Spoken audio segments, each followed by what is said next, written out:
ఒక ఐడియా జీవితాన్ని మార్చేస్తుందన్నట్టు ఈ ఒక్క ఓరియో కేక్ నా యూట్యూబ్ ఛానల్ని, ఇన్స్టాగ్రామ్ని కంప్లీట్గా మార్చేసింది. అందుకు మీ అందరికీ కూడా చాలా చాలా థ్యాంక్స్. మరి అదే ఓరియో బిస్కెట్తో చాకో లావా కేక్ కూడా చేసేద్దాము.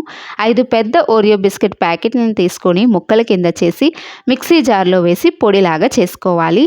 గిన్నెలో వేసేసుకొని బేకింగ్ పౌడర్ కూడా వేసుకొని కలుపుకోవాలి. ఫ్లఫీనెస్ కోసం మీరు బేకింగ్ పౌడర్ ప్లేస్లో ఇనో కూడా వాడచ్చు. మరిగించి చల్లార్చిన పాలు 1.5 కప్పు వేసి ఒకే డైరెక్షన్లో ఉండలు లేకుండా కలపాలి. కన్సిస్టెన్సీ అనేది రిబ్బన్ కన్సిస్టెన్సీలో ఉండాలి. పంచదార యాడ్ చేయాల్సిన పని లేదు, ఆ స్వీట్నెస్సే సరిపోతుంది. లావా కేక్ అన్నాం కాబట్టి చాక్లెట్ని మెల్ట్ చేయాలి. ఇంట్లోని పేపర్ టీ కప్స్ లేదా కప్ కేక్ మౌల్డ్స్ ఉంటే సగానికి బ్యాటర్ వేసేసి మెల్ట్ చేసిన చాక్లెట్ని పైనుంచి వేసి మరలా బ్యాటర్ వేసి ట్యాప్ చేసి ముందుగా 10 నిమిషాలు ప్రీహీట్ చేసిన గిన్నెలో ఈ కప్పులను పెట్టేసి లో ఫ్లేమ్ మీద 25 నుంచి 30 నిమిషాలు బేక్ చేస్తే ఓరియో బిస్కెట్స్తో చాకో లావా కేక్ రెడీ.